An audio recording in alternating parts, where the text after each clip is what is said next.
مگر اب بات یہ ہے کہ اب آپ اپنے نقصان پہ آئیں. آپ آ گئے وفاق کے اندر, آپ آ گئے صوبے کے اندر.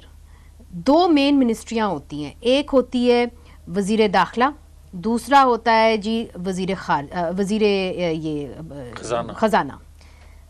ایک دونوں جو ہے وہ آپ نے اپنی پارٹی سے باہر دے دی, ایک محسن نقوی صاحب کو دے دی, ایک اورنگزیب صاحب کو دے دی. اس کی کیا وجہ ہے؟ نہیں, اس سے پہلے آپ کے اس سوال سے پہلے مجھے یہ کہنا ہے کہ تمام جماعتوں کے اندر جو بولنے والے لوگ ہیں وہ کہہ رہے ہیں کہ جی دھاندلی ہوئی, وہ کہہ رہے ہیں پک اینڈ چوز ہوا, سب کہہ رہے ہیں نا. پورا سچ کیوں نہیں بولتے؟ تو آپ بولے نا. آج میں وہی عرض کرنے لگا ہوں نا کہ تمام جو بولنے والے لوگ ہیں پورا سچ بولیں کہ بھائی آپ جہاں سے بینیفیشری ہو وہاں آپ چپ کر جاتے ہو, اور جہاں آپ کو فائدہ نہیں پہنچا وہاں آپ کہہ رہے ہو کہ دھاندلی ہوئی ہے. میں کہہ رہا ہوں کہ اس دفعہ ایسا نہیں ہوا 2018 کی طرح. اس دفعہ ہر جماعت سے پک اینڈ چوز جو ہوا ہے وہ اس سسٹم پہ سوالیہ نشان کھڑا کر گیا ہے. وہ دیکھیں, میں نے, میری جماعت نے 2022 میں جب عدم اعتماد کے ذریعے ہم حکومت کا حصہ ہی بنے, ہم نے حکومت بنائی تھوڑی تھی. جب حصہ بنے تو لوگ کہتے تھے کہ آپ نے یہ غیر مقبول فیصلہ کیوں کیا. ہم کہتے تھے کہ ہم نے ریاست بچا لی, اپنی مقبولیت کھو دی. تو میری ریاست کو کیا فائدہ پہنچا ہے؟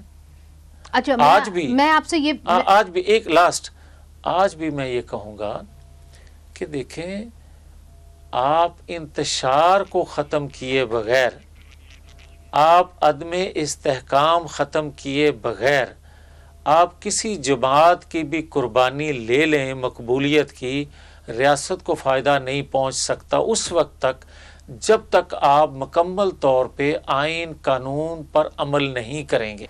میاں صاحب یہ بتائیے, جو اس وقت کابینہ بنی ہے پاکستان مسلم لیگ نون نے جو بنائی ہے, اس کے اندر جو وزیر داخلہ ہیں اور فائنانس منسٹر دونوں جو ہیں وہ آپ کی پارٹی سے نہیں ہیں.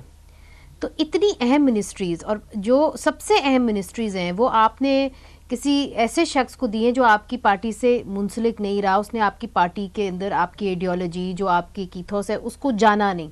اس کی کیا وجہ ہے؟ دیکھیں منیزے, بات یہ ہے کہ آپ کو مینڈیٹ ملا نہیں ہے کہ آپ کی سادہ اکثریت بھی ہو حکومت بنانے کے لیے. آپ جب ادھر ادھر سے پکڑ کے آپ حکومت بنا رہے ہیں تو پھر آپ کو اسی طرح کے فیصلے بھی لینے پڑیں گے. اور یہ ہوتا ہے کہ اگر آپ کے پاس سادہ اکثریت ہو تو پھر جو آپ پورٹ فولیو کا نام لے رہے ہیں پھر آپ کا یہ سوال بنتا ہے.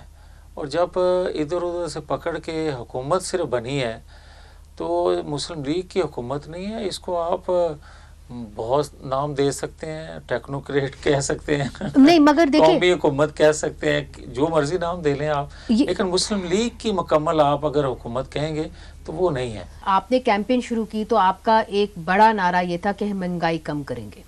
اب جب آپ وعدے کرتے ہیں اپنے الیکٹریٹ سے اور پھر آپ وہ حکومت آپ کو مل جاتی ہے جیسے بھی ملے, اور آپ ان وعدوں کے اوپر پورا نہیں اترتے تو آپ ایک بھروسہ توڑ دیتے ہیں اپنے ووٹر کا. آپ نے یہ بھی کہا کہ پاکستان کو نواز دو, یہ بھی آپ کا ایک نعرہ تھا. تو مل گئے شہباز شریف صاحب. تو یہ بتائیے کہ عوام جو ہے وہ آپ کو اگلی بار, آپ نے تو جانا ہے الیکشنز کرنے, آپ نے عوام میں جانا ہے, کیا کہیں گے آپ عوام کو؟ دیکھیں منیزے, جہاں تک تعلق ہے ہمارا سلوگن, ہمارا نعرہ کہ نواز کو نواز دو یا پاکستان کو نواز دو, اس پہ تو کبھی بات ہوگی. بہت سے پروف ثبوت میرے پاس ہیں, جو کچھ ہوا ہمارے ساتھ اور جو کرنے والے تھے سب کے میں کوئی وقت آیا نام لوں گا. مگر جہاں تک تعلق ہے کہ ہم نے منشور دیا, بھئی منشور پہ عمل درآمد تو تب آپ کر سکتے ہیں جب آپ کم از کم سادہ اکثریت تو رکھتے ہوں, آپ آزادانہ حکومت تو بنانے کی پوزیشن میں ہوں، آپ کس طرح ڈیلیور کر پائیں گے؟ یہ تو مجھے کوئی اچھا کہے یا برا کہے، جماعت کے اندر سے بھی میں نے تو الیکشن کے نتائج کے بعد جس طرح بھی بن گئے تھے نتائج، میں نے کہا تھا کہ ہمیں حکومت نہیں بنانی چاہیے، لیکن اب کیونکہ بنوا دی گئی تو بنانے والے جو ہیں یقیناً یہ سوچ بچار تو کریں گے کہ عوام کو ریلیف کون کیسے۔ زیادہ کین تھا کہ جی حکومت بنانی چاہیے؟ آپ یہ بھی تو کہہ سکتے تھے کہ جی ٹھیک ہے ہم نہیں حکومت بناتے، پنجاب میں اگر ہمیں اکثریت ملتی ہے وہاں پہ بنا لیتے ہیں، وفاق میں نہیں بناتے، جائیں آپ بنا لیں جس کے ساتھ بنانی ہے۔ نتائج بنانے والے، نتائج بنانے والے انہوں نے کہا، آپ ان کا نام نہیں لیں گے۔